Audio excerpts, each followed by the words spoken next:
In this video, we will discuss about level of robot programming. What is the basic level of robot programming and how we are going to do programming basically of any robot. And in this video, I am going to discuss you in both the languages in Hindi and English. So stay tuned with me till the end of video और आपको पूरा का पूरा chapter clear हो जाएगा। मैं आपको ये विश्वास दिलाना चाहता हूँ। अगर आपने मेरा यूट्यूब चैनल सब्सक्राइब नहीं किया तो प्लीज सब्सक्राइब कर दे, थोड़ा बहुत मेरा भी हेल्प हो जाएगा।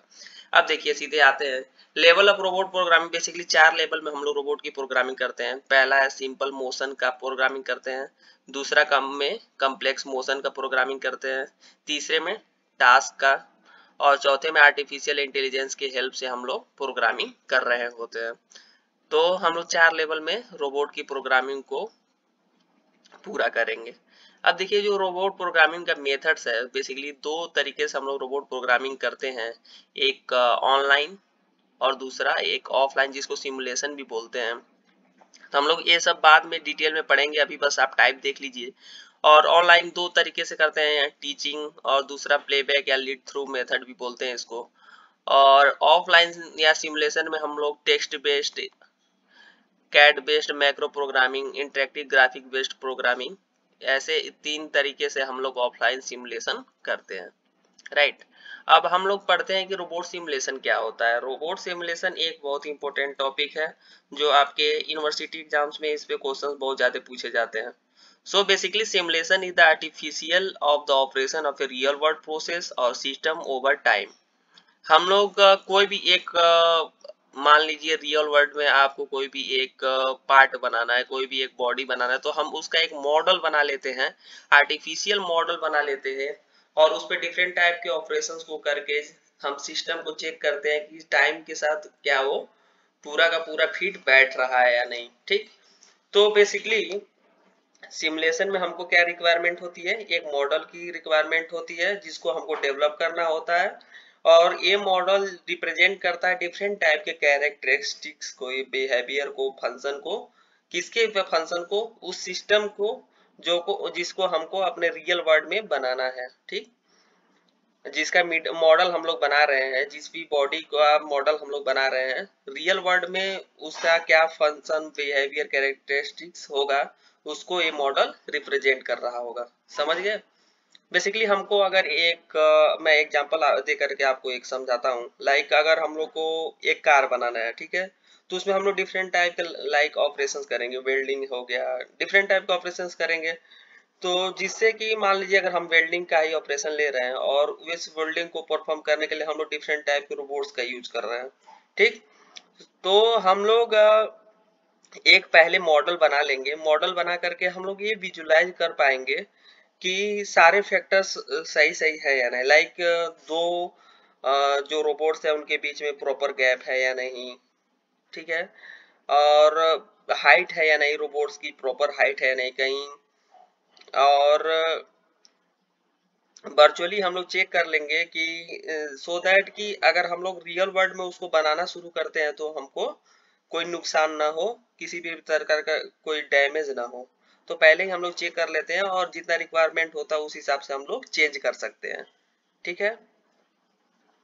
अगर मान लीजिए कि हम लोग रियल वर्ल्ड में डायरेक्ट करने लगे और प्रॉपर गैप नहीं रहा, दो रोबोट्स के बीच में वेल्डिंग कर रहे हो, तो हो सकता है कि उनके जो आर्म्स में एक दूसरे में लड़ जाए और बहुत ज्यादा डैमेज हो जाएगा, बहुत ज्यादा डैमेज हो जाएगा, जिससे कि आपका सिस्टम बहुत कॉस्टली पड़ेगा। इसीलिए हम लोग पहले ही सिमुलेशन करके रख लेते हैं एक सॉफ्टवेयर पे, सो दैट सारे फैक्टर्स को हम लोग पहले ही कंसीडर करके रख लें। ठीक।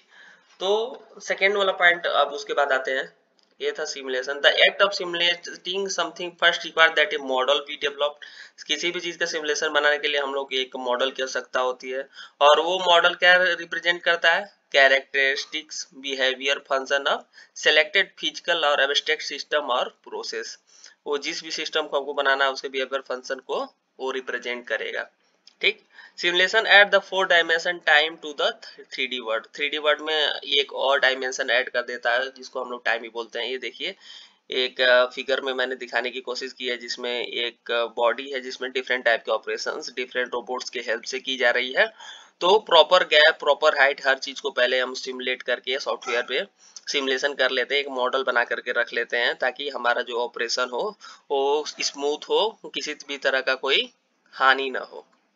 अब देखिए सिमुलेशन का गोल क्या है, गोल ऑफ सिमुलेशन क्या है। Simulation can be used to analysis tool for predicting the effect of changes, design tool to predict the performance of new system. अब एनालिसिस करने के लिए यूज करते हैं कि प्रिडिक्ट करते हैं कि कोई चेंज करना चाहते हो टूल में तो उसका क्या इफेक्ट पड़ेगा, design tool to predict the performance of new system. तो ये बेसिकली गोल है सिमुलेशन का, राइट। अब बेनिफिट देखते हैं कि benefits of robot simulation. Offline cell development, reduce commissioning lead time, avoid expensive last minute fixes to layout, risk reduction through animation and simulation, जो मैंने पहले भी बताया आपको, साइकिल टाइम वैलिडेशन। तो ये आपके के बेनिफिट्स हैं रोबोट सिमुलेशन के। उसके बाद अगला क्या फायदा है, low cost to produce a robot from scratch, programming code can be tested according to specification. पहले ये प्रोग्रामिंग कोड को हम लोग टेस्ट कर लेते हैं। Robot design can be modified without cost, पहले ही हमारा रोबोट में अगर डिजाइन में कोई चेंज करना होगा तो बिना किसी टेंशन के हम लोग उसको चेंज कर सकते हैं, मॉडिफाई कर सकते हैं, जिससे कि हमारा कॉस्ट इफेक्टिव भी हो जाएगा। Any robot part can be tested, किसी भी रोबोट के पार्ट को टेस्ट करना है तो टेस्ट कर सकते हैं। किसी भी कॉम्प्लेक्स प्रोजेक्ट को in a complex project the robot can be simulated in stages, अगर कोई बहुत कॉम्प्लेक्स प्रोजेक्ट अगर बना रहे हो तो रोबोट को स्टेज में हम लोग सिमुलेट कर सकते हैं, right.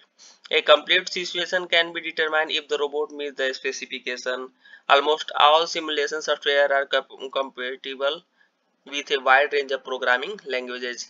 Elapsed time between the start of the project and its completion can be shortened.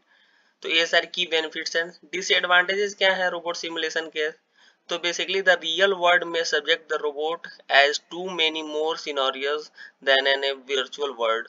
All simulation program simulate what are program to simulate.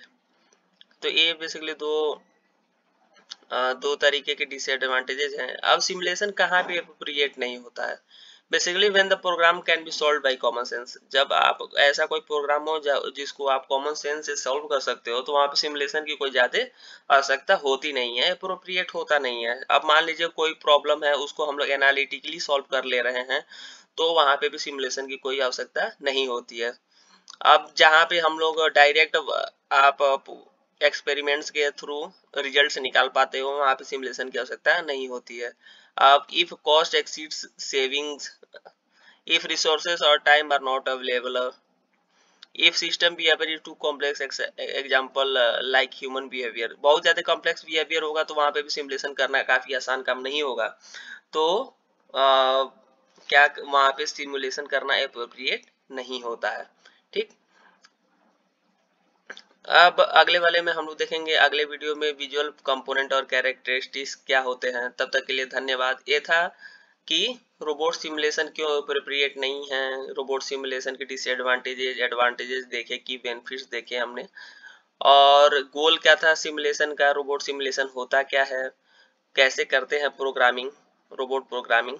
तो इस वाले वीडियो में और नेक्स्ट वीडियो में हम लोग दूसरे टॉपिक्स को कवर करेंगे। तब तक के लिए बहुत बहुत धन्यवाद वीडियो देखने के लिए, और प्लीज आपसे एक बार और रिक्वेस्ट कर रहा हूँ कि मेरा यूट्यूब चैनल सब्सक्राइब कर दें। धन्यवाद।